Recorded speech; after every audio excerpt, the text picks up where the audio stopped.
Assalamualaikum warahmatullahi wabarakatuh. Alhamdulillah, malam ni kita dah 4 Ramadan InsyaAllah esok dah hari kelima Ramadan kita. Semoga kalian semua dalam keadaan yang terbaik. Saya dilindungi Allah dah dapat pahala berganda sepanjang bulan Ramadan ini. Kita ambillah peluang ni Okey.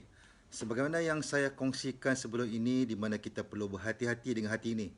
Kerana adanya pertemuan antara takwa dan nafsu dalam hati kita. So kita kena ingat, musuh kita itu syaitan. Dia ada berjanji dengan Allah. Dia minta dengan Allah untuk berpeluang untuk goda kita di pelbagai arah. Daripada atas, bawah, kiri, kanan, depan, belakang. Syaitan ni dah berjanji akan goda kita melalui sifat nafsu kita itu. Dan sifat nafsu inilah yang akan membuatkan jiwa kita bergolak antara takwa dan nafsu. Jadi hati kita ni perlu dijaga. Kita perlu uruskan sebaik-baiknya untuk kita mengelakkan kita dari penyakit hati.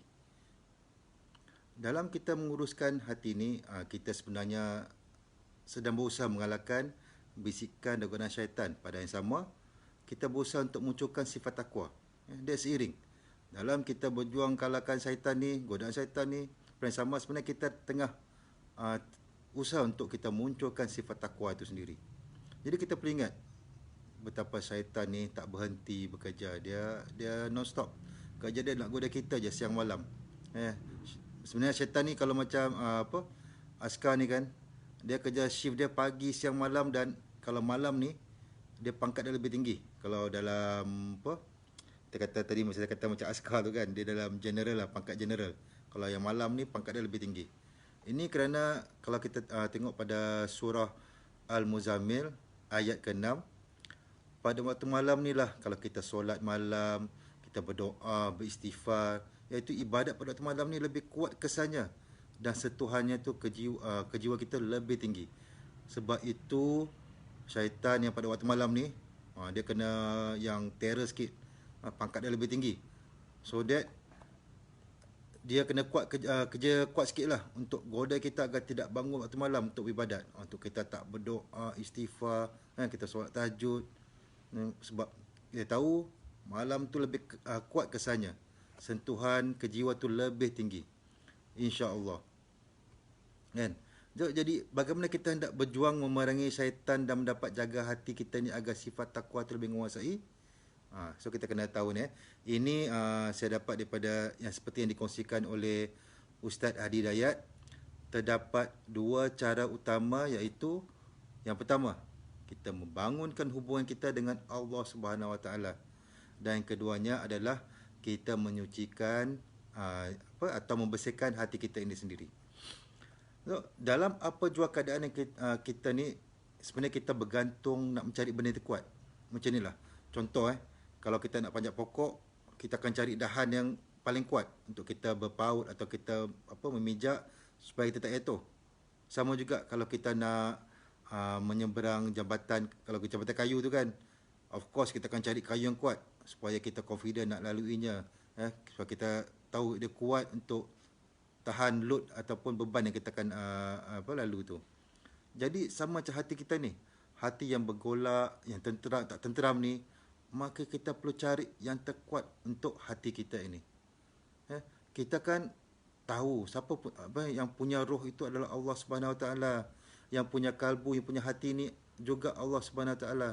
Jadi cara yang paling terkuat adalah kita mengadu pada pemiliknya.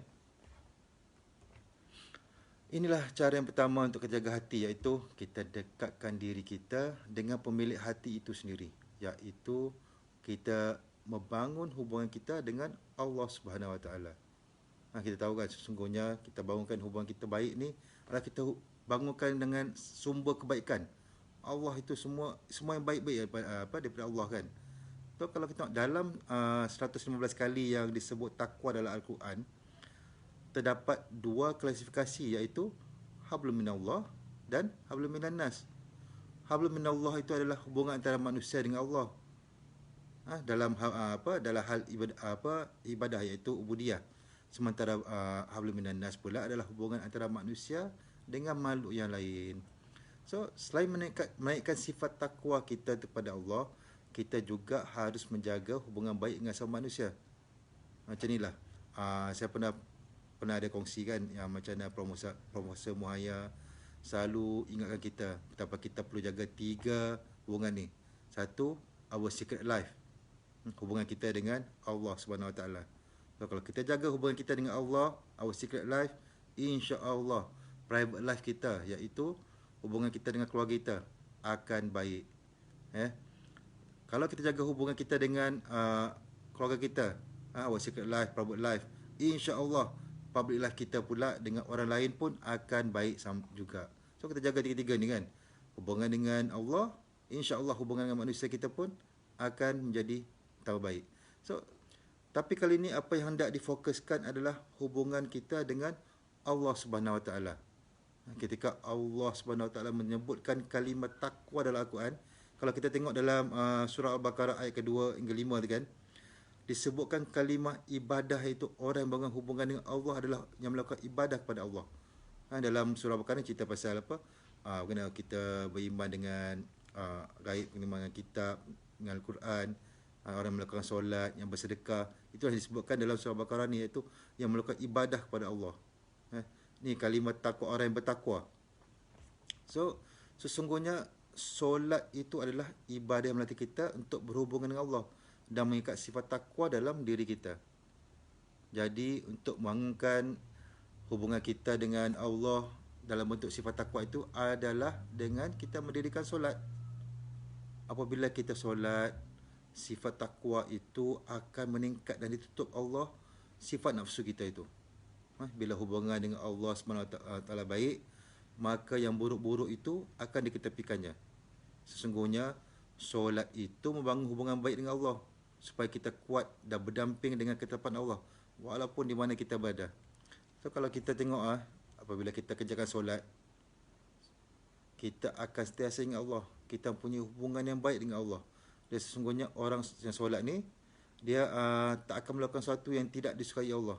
Dia akan, bila dia dekat dengan Allah, sentiasa ingat Allah, dia akan fikir apa yang Allah suka saja, apa perbuatan dia, kelakuan dia, insya-Allah. Sebagai contoh macam inilah. Kalau kita sudah solat di masjid atau surau, di saat kita mau keluar pada masjid atau surau tu kan, kita akan ingat Allah. Dan dengan sendirinya kita akan keluar dengan apa yang Allah suka, kaki kiri. Tu bila kita betul kita solat ni, kita ingat Allah, dengan sendirinya kita akan buat sesuatu yang baik, iaitu keluar dengan kaki kiri. Begitu jugalah dengan kat tempat kerja. Tangan yang tahiyat ni tidak akan melakukan maksiat. Contoh, kita guna tangan untuk apa? Contohlah kalau ada berkuasa tu yang sign, tanda tangan untuk keluarkan duit ke apa ke, approve apa-apa ke. So bila dia orang yang kuat solat, yang jaga solat dia, yang bukan tahiyat, dia akan ingat Allah. So dia akan macam menghindar dia melakukan sesuatu yang menyeleweng. Contohnya lah tanda tangan benda yang tak elok, melakukan pecah amanah. So kerana apa? Kerana dia ingat Allah. Sebab adanya hubungan baik dia dengan Allah. Okey. Tapi kita tengok kenapa masih ada orang yang solat 5 waktu yang cukup. Ditambah pula dia solat sunat, rajin solat sunat. Tak kira lah rawatib ke, duha ke, tahajud ke, hajat. Dia rajin solat. Kan solat tengok tepat waktu. Tapi kenapa masih dikuasai nafsu? Itu kita kena tengok tu. Walaupun dia kerjakan solat apa semua, tapi masih tak dapat dia menguasai nafsu tu. Nak naikkan takwa tu masih tak dapat. Kenapa? InsyaAllah esok saya akan sambung bercerita kenapa orang-orang macam ni, walaupun cukup solat 5 waktunya, ditambah dengan solat sunatnya, tapi masih dikuasai nafsu.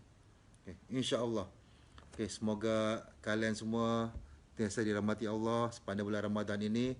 Semoga kita dapat terus membangunkan hubungan kita dengan Allah Subhanahu Wa Taala. Semoga kita sama-sama kita ambil kesempatan di Ramadan ini untuk mendapatkan pahala, ambil peluang yang sekutnya, insya-Allah. Semoga kalian semua, kita dalam musim pandemik ini sentiasa dilindungi Allah, insya-Allah. Terima kasih yang ni. Assalamualaikum warahmatullahi wabarakatuh. Selamat puasa dan semoga Ramadan kali ini lebih dirahmati kita semua, insya-Allah. Terima kasih semua.